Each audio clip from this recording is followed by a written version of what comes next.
I wonder if you feel it too, this subtle, pervasive anxiety of the modern world.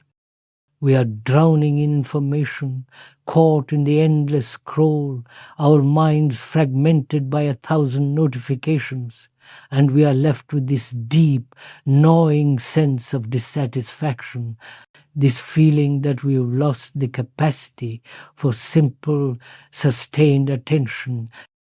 Perhaps that's why you are here. You may be asking yourself, as I have been asked so many times, why is it that I am not able to sustain attention for more than just a couple of minutes? It's a profound question, and I want you to sit with it, to really look at it with me, because the answer we are seeking is not found in the how, but in the why. Before we chase after techniques, before we download another app or start another practice, we must first look at the impulse behind the question. Why do you want to sustain something, anything, all the time? Have you ever investigated this impulse? You see, I observe this desperate desire for continuity in every corner of our lives. We want to sustain pleasure, don't we? We have a wonderful experience, a moment of joy, and immediately thought comes in and says, I must have this again, I must make this last. We want gratification, and we want it to be continuous. We form conclusions, opinions, and beliefs, and we want them to be our permanent anchor in an unstable world. We enter relationships, and our primary demand is that they be lasting, sustained, nourished forever, which is why we are so terrified of endings. This deep-seated desire to have continuity, to make things permanent, is the very source of our suffering. We are trying to make life, which is a living, moving, fluid process, into something static and dead. And so you bring this same impulse to your mind. You want to sustain attention. Why? Is it because you have discovered for yourself in your own heart the nature of a mind that is fully present? Or, and please be honest with yourself, is it because somebody has told you that attention is very important? A teacher, a guru, a productivity expert on the internet, a spiritual book, they have all set up an ideal, and now you are striving towards it, creating another form of conflict within yourself. Therefore, if we are to understand this, we must put aside the ideal entirely. The pursuit of sustained attention is a trap. It is the wrong inquiry. To understand what is true, we must look at what is. And what is, for most of us, is a state of inattention. So, I ask you, which is more important to understand? The ideal you are chasing, which is just a concept, or the actual living reality of your own inattention? Is not inattention, the state of not attending, far more important to investigate than some idea about attention? Because if I can truly understand, without judgment, what inattention is, then perhaps in that very understanding, attention will be. So, let's look at it together. What is this state we call not attending?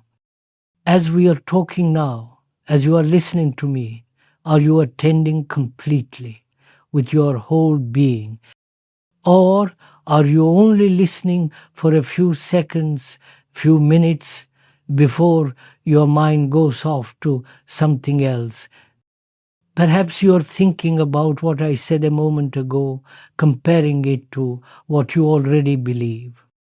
Perhaps you're thinking about what you need to do after this video, or what that noise was in the other room. Is there a sustained, continuous attention. Of course not. So it is vital, if we are to be serious, to understand why there is inattention. In fact, let's ask an even more radical question. Is there actually such a thing as inattention at all? Or is this just another label we have created? What we generally mean by inattention is simply distraction. Right. That is the common word for it. But I ask you, is there really such a thing as distraction? Let's look. I decide I want to think about something. I want to concentrate, perhaps on reading a difficult chapter in a book or on a complex problem at work. I can do that with effort for a few minutes, and then I find that my very thought goes off to something else. It wanders, and this wandering off I immediately condemn. I label it distraction. But is not thought itself a distraction? I wonder if you can see this. The very movement of thought, which is always moving, is what we are fighting. Let's observe this process very closely, because it's the root of our problem. I am concentrating on reading this page, and I see that thought is also going off to think about an argument I had yesterday. Then I say, that is a distraction. I must not think about it. I must return to the book. In that instant, I have created a division, a conflict, a battle between the concentrator and the distraction. All my energy is now spent in this battle, in this resistance. But what if I don't call it a distraction?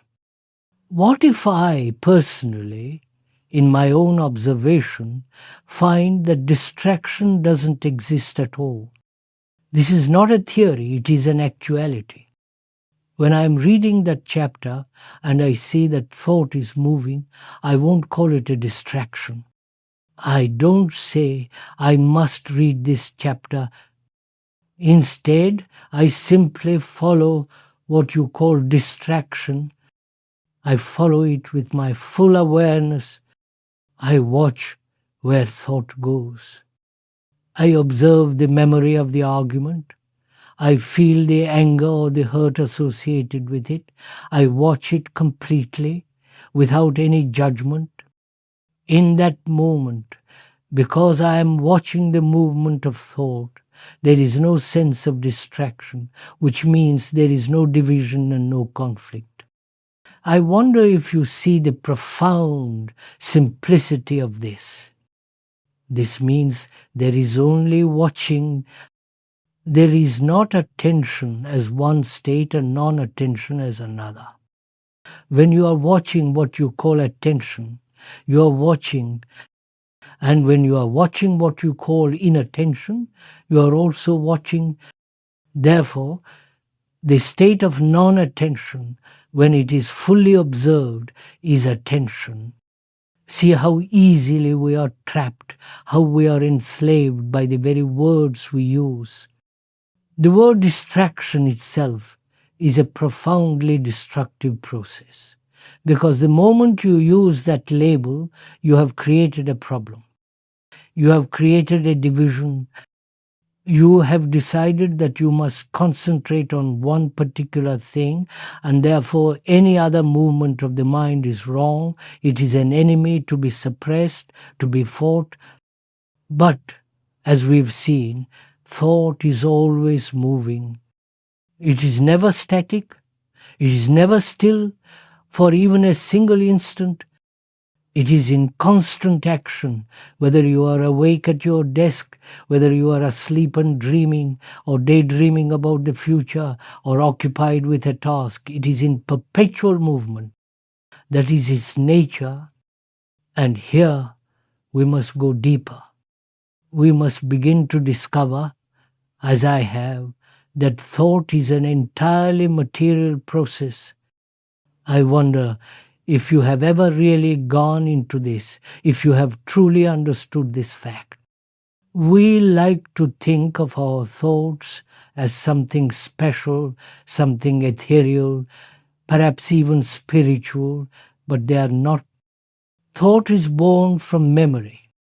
Your memory is the residue of your experience, the collection of your knowledge, your traditions, your beliefs, your fears, and your pleasures. And where is all of this stored? It is stored physically in the brain. The brain, this incredibly complex organ, contains billions of cells, and those cells hold all your memories, all your conditioning, your entire past. This is not my personal theory, this is a scientific biological fact. And because these memories are physical, electrical impulses, chemical pathways, they are always in movement, always reacting. Thought is simply the response of this memory. So, when you are trying to control your thought, you are one part of this material memory trying to control another part of this material memory. It is a machine divided against itself. One begins to discover, if one watches very closely, that the brain itself has its own natural rhythm, a rhythm of immense quietness and potential. But the rhythm of thought, which is the I, the me, the ego, is a different rhythm entirely.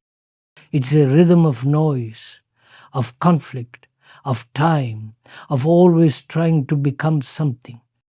And we have identified ourselves completely with this noisy, mechanical rhythm of thought, mistaking it for the whole of consciousness. Now, with this understanding, we come back to our question. We are asking, is it possible to watch, to be absolutely watching all the time? But don't you see, this is really just another form of that original flawed question. Can I sustain attention? This question is born from the desire for continuity. And this leads us to the very root of the error, the illusion of effort.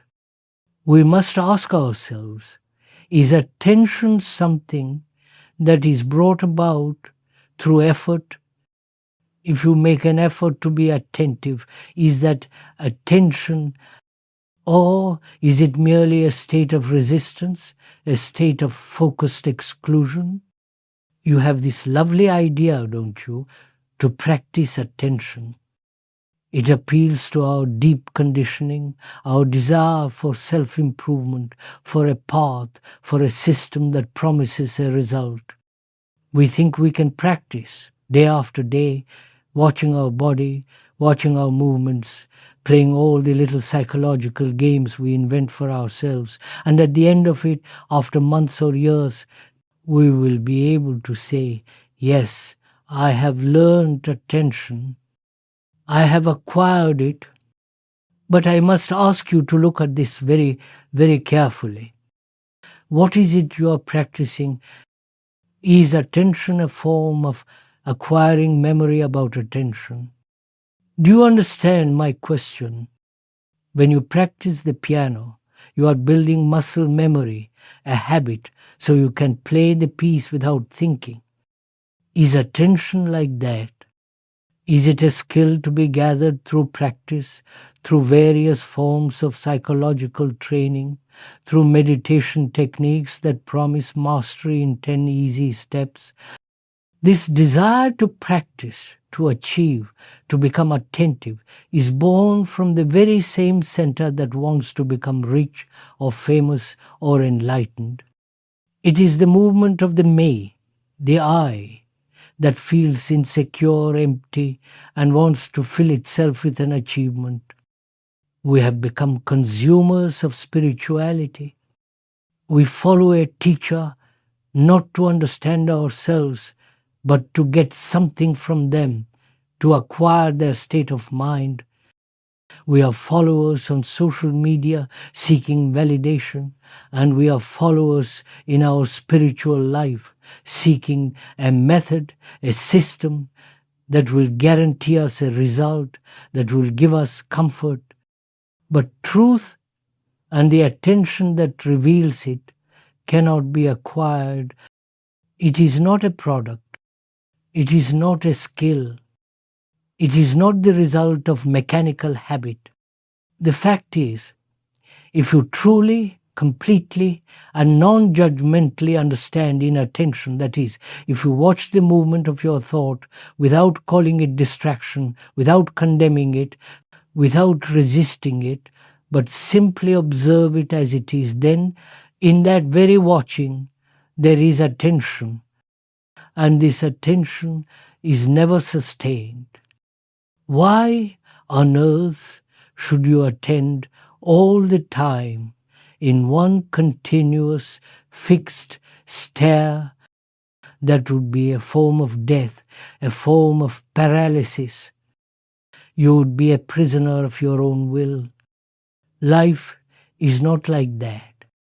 You have to be able to look at the stars, to be lost in the immensity of the night sky, and that complete absorption is attention. You have to be able to listen to the person in front of you, your child, your partner, with your whole being, and that is also attention.